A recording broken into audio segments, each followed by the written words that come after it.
nom du Père et du Fils et du Saint-Esprit. Amen.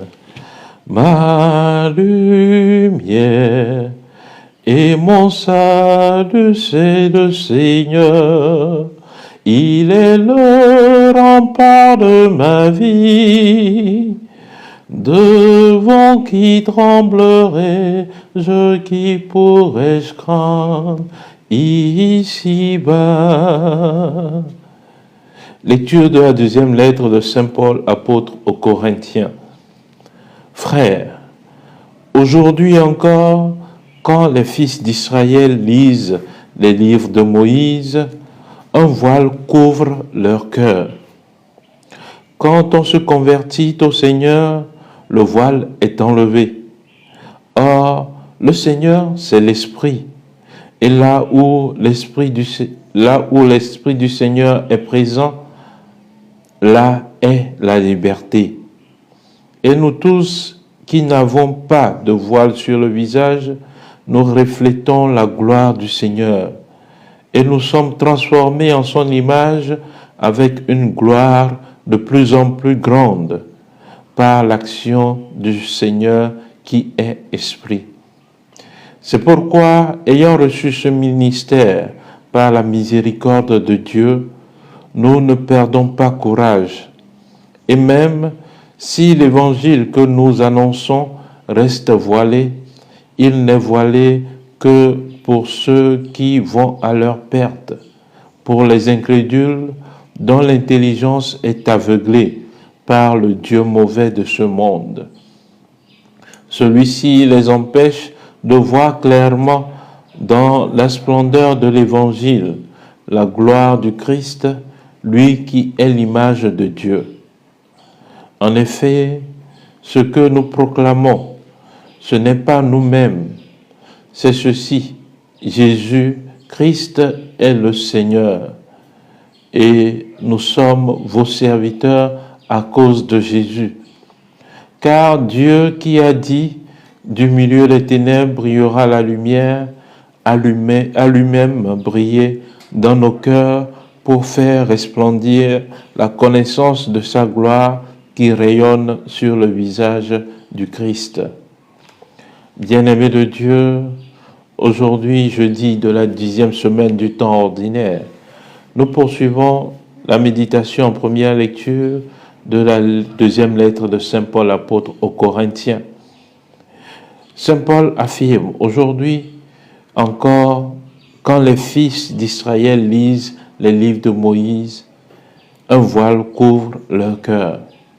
Cela n'a pas encore changé depuis 2000 ans d'histoire. Et nous nous rappelons que chaque vendredi saint, lors de la grande prière universelle, nous prions pour nos frères juifs qui sont toujours en attente de cette révélation du Messie. Or, ce Messie, c'est Jésus-Christ.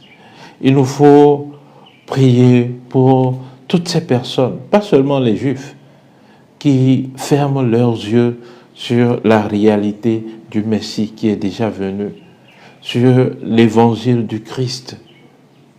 Beaucoup d'entre nous, beaucoup d'hommes parmi nous ne sont pas encore empreints de l'évangile du Christ. Ils restent encore dans les ténèbres. Comme Saint Paul le dit, ils ont encore ce voile sur leurs yeux. Saint Paul nous dit, quand on se convertit au Seigneur, le voile est enlevé. Il nous faut alors prier pour nos frères et sœurs qui doivent se convertir au Christ, qui ont besoin d'écouter cet évangile d'amour, cet évangile de révélation de Dieu à l'humanité. Or, le Seigneur, c'est l'Esprit. Hier déjà, nous vous disons combien il est important pour nous aujourd'hui de vivre selon l'Esprit. La conversion au Christ implique forcément et nécessairement la vie dans l'Esprit. Le Seigneur, c'est l'Esprit. Et là où est l'Esprit, là est la liberté des enfants de Dieu, parce qu'ils vivent dans cet Esprit Saint.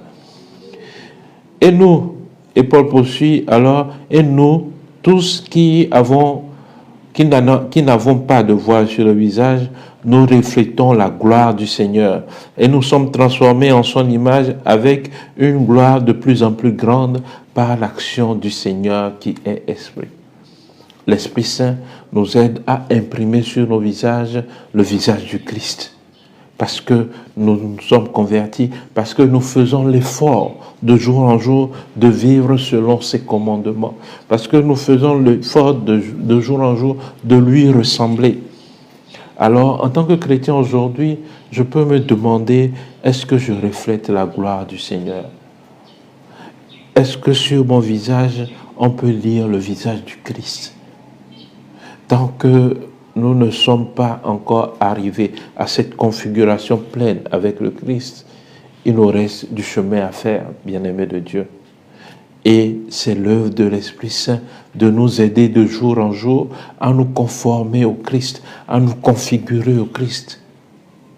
Le Christ est le modèle et nous devons suivre ce modèle. Paul continue en nous disant que c'est pourquoi, ayant reçu ce ministère de la part, ce ministère par la miséricorde de Dieu, autant pour moi, nous ne perdons pas courage. Bien-aimés de Dieu, chers frères et sœurs, est-ce que nous reconnaissons notre mission de témoignage du Christ comme un devoir, comme un ministère? Paul était pécheur. Mais après cette rencontre avec le Christ sur le chemin de Damas, il a accueilli la miséricorde de Dieu pour sa personne.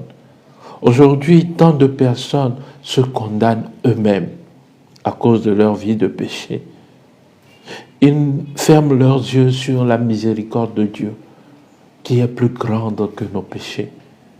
Tant de personnes sont aveuglées à cause du péché et ils ne font pas l'effort d'en sortir. Il nous faut prier pour eux, demander cette grâce de la rencontre avec le Christ, cette grâce de la rencontre avec la miséricorde de Dieu, cette miséricorde qui transforme notre vie. C'est de là que part notre mission, en fait. Il est essentiel de nous recentrer sur cette rencontre, de désirer ardemment cette rencontre avec Jésus-Christ. Bien-aimés de Dieu, au cours de cette journée, nous allons prier pour nos frères et sœurs qui sont encore aveuglés par l'intelligence, par la raison, qui n'accèdent pas encore à la foi du Christ. Nous prions pour eux en ce jour. Et nous prions aussi pour nous qui n'avons pas encore fait cette expérience de la rencontre du Christ, de la miséricorde de Dieu. Troisièmement, nous prions pour que nous puissions vivre dans l'Esprit Saint. Que nous soient accordées ces grâces au cours de cette journée.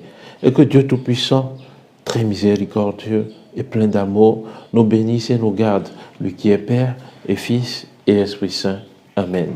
Excellente journée de prière et de travail et que la paix de Dieu demeure avec vous.